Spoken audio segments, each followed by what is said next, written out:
কোনো সংগঠন, কোনো সংস্থা, কোনো সমাজ অথবা কোনো রাজনৈতিক দলের অযোগ্য লিডারদের, অযোগ্য নেতৃত্বের কিছু কমন বৈশিষ্ট্য আজ আপনাদের সামনে তুলে ধরতে চাই। এই অযোগ্য দায়িত্বশীলদের, যারা অযোগ্যতার হাত ধরে নিজেকে যোগ্য নেতৃত্ব দেওয়ার জন্য তৈরি করেছে, আসলে তাদের অযোগ্যতা তাদের কাজে কর্মে এবং বিভিন্ন পদচারণায় সাধারণ মানুষ তা সহজেই ধরে ফেলতে পারে। তাদের কিছু কমন বৈশিষ্ট্য হলো, ওরা সবসময় নেতৃত্বহীনতায় এবং নেতৃত্ব সংকটে ভোগে। ওরা এমনভাবে নিজেকে তৈরি করতে থাকে, ওদের চারপাশের আত্মীয় স্বজন, বন্ধু বান্ধব এমন অযোগ্য হাজারো ব্যক্তিদের নিয়ে ওদের চারপাশটা সর্বপ্রথম অনেক শক্ত করার চেষ্টা করে, কারণ তাদের ভিতরে একটি ভয় সবসময় কাজ করে।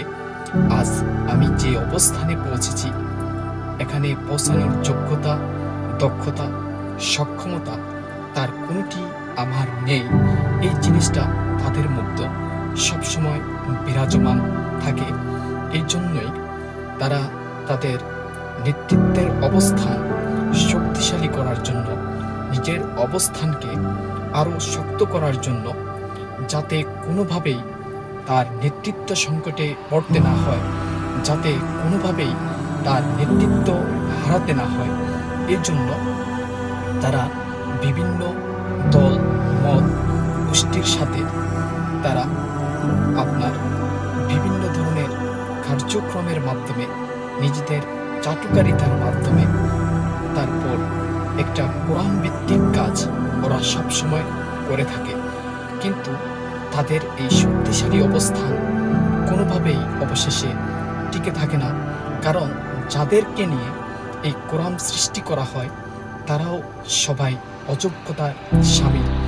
যেটা আমাদের দেশীয় নেত্রী, জননেত্রী শেখ হাসিনা তার অবস্থান ধরে রাখার জন্য অনেক শক্তিশালী কোরআন সৃষ্টি করেছিল, তার নিকট আত্মীয় স্বজন এবং অযোগ্য ব্যক্তিদের দিয়ে দেশের প্রত্যেকটি প্রশাসনিক অবস্থান থেকে রাজনৈতিক অবস্থান সবকিছু নিজের কেন্দ্রীভূত করতে চেয়েছিল। কিন্তু সমাজ, দেশ, রাষ্ট্র তা কখনো মেনে নেয়নি। তদ্রূপ আজকে আমাদের সমাজে বিভিন্ন সংস্থায়, বিভিন্ন সংগঠনে এরকম কিছু ব্যক্তি তাদের অযোগ্যতার অবস্থান ঢাকার জন্য তারা তাদের শক্তিশালী কাঠামো সবসময় জনসম্মুখে কোরআনের মাধ্যমে, বিভিন্ন কূটকৌশলের মাধ্যমে জনগণের মাঝে উপস্থাপন করতে চায়। কিন্তু জনগণ সেটা অতি সহজেই বুঝতে পারবে এবং সময় অবস্থান অনুযায়ী তাদের এই নেতৃত্ব তাদেরকে ছেড়ে দিতে হবে, কারণ তাদের এই পথ পদচারণায় অহংকার ছাড়া আর কোনো কিছুই দেখা যায় না। কারণ সাধারণ জনগণ সেই অহংকার বুঝে সময় মতো তাদেরকে বিদায় করার ব্যবস্থা করে নিয়ে থাকে। এই জন্য আল্লাহ জনগণকে ওই ধরনের শক্তি, মত প্রকাশের সক্ষমতা একসময় দিয়ে থাকেন। এই ধরনের জুলুম, নির্যাতন থেকে সমাজকে রক্ষা করার জন্য